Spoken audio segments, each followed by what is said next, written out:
विद्यार्थियों, पिछले लेक्चर में अपन ने एक उदाहरण की सहायता से सहायक कंपनी से प्राप्त लाभांश का लेखांकन सूत्रधारी कंपनी में किस प्रकार से होता है, इसके बारे में विस्तार से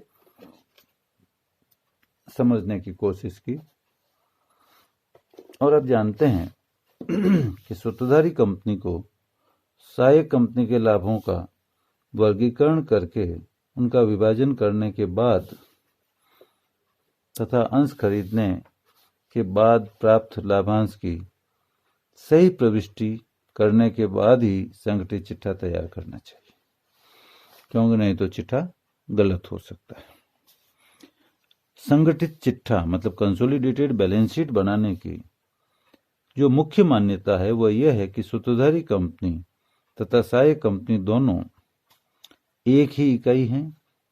यद्यपि कानूनन रूप से दोनों ही अलग अलग इकाइयां होती है, परंतु सूत्रधारी कंपनी का सहायक कंपनी में विनियोग होता है, इसलिए सूत्रधारी कंपनी के अंशधारियों की इच्छा रहती है कि उनके द्वारा विनियोग किए गए धन की स्थिति क्या है उसके बारे में उन्हें जानकारी मिले। तो इसलिए सूत्रधारी कंपनी का जो विनियोग सहायक कंपनी में है उसके बारे में जानकारी होना आवश्यक होता है। तो संगठित चिट्ठे में केवल सूत्रधारी कंपनी की ही अंश पूंजी दिखाई जाती है, सहायक कंपनी की अंश पूंजी नहीं दिखाई जाती।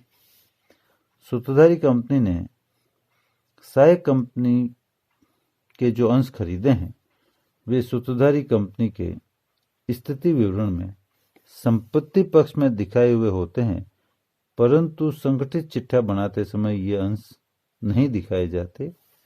इन अंशों के स्थान पर सहायक कंपनी की समस्त संपत्तियां तथा दायित्व संगठित चिट्ठे में शामिल कर लिए जाते हैं।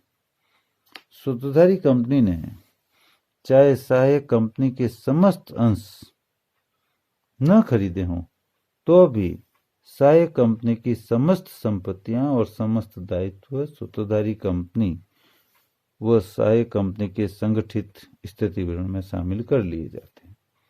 इन संपत्तियों और दायित्वों में बाह्य अंशधारी, जिनको अपन अल्पसंख्यक या अल्पमत अंशधारी कहते हैं, तो उनके हित या अधिकार का मूल्यांकन करना आवश्यक होता है, जिसका मूल्यांकन कर लिया जाता है अल्पसंख्यक अंशधारियों का। और संगठित स्थिति विवरण में अल्पमत अंशधारियों का हित दायित्व पक्ष में दिखा दिया जाता है। अब अपन संगठित स्थिति विवरण बनाने के जो सिद्धांत हैं उनके बारे में डिस्कस करेंगे। Summary of principles involved in preparing consolidated balance sheet. तो सबसे पहला सिद्धांत है कि सूत्रधारी कंपनी की अंश पूंजी ही संगठित स्थिति विवरण मतलब कंसोलिडेटेड बैलेंस शीट में दिखाई जाती है, सहायक कंपनी की अंश पूंजी नहीं ली जाती। उसका समायोजन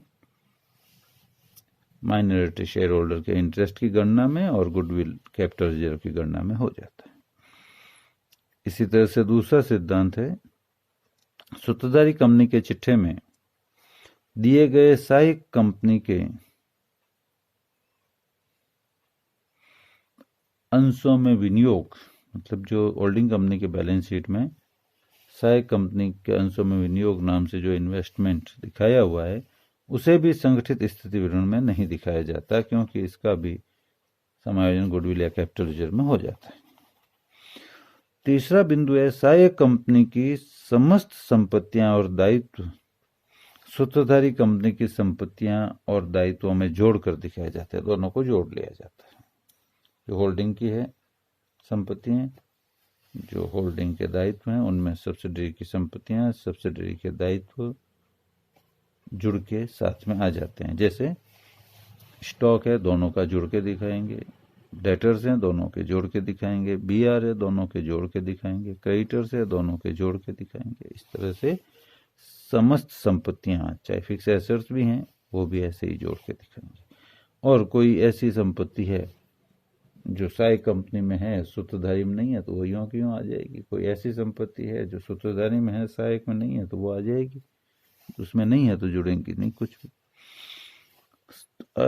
उसके बाद चौथा बिंदु है, सहायक कंपनी के अल्पमत अंशधारियों के हित का मूल्यांकन करके स्थिति विवरण के समता और दायित्व पक्ष में सूत्रधारी कंपनी की अंश पूंजी के बाद दिखाया जाता है, माइनॉरिटी शेयर होल्डर्स इंटरेस्ट के नाम से।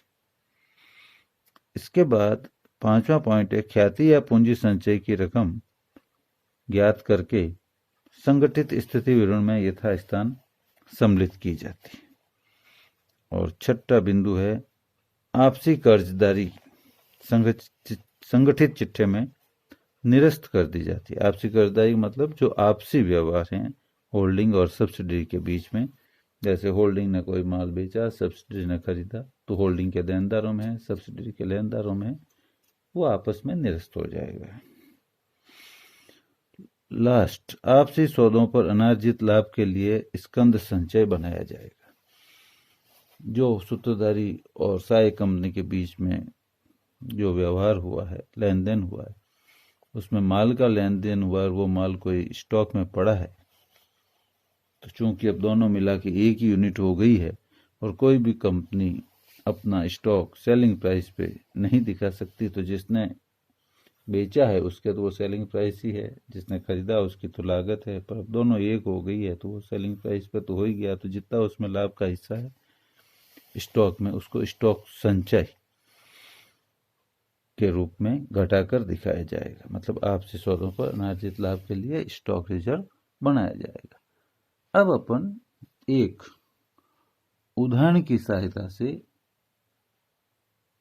कंसोलिडेटेड बैलेंस शीट बनाना समझते हैं कि उसको कैसे बनाया जाता है। तो आपकी स्क्रीन पर अब एक उदाहरण आ रहा है,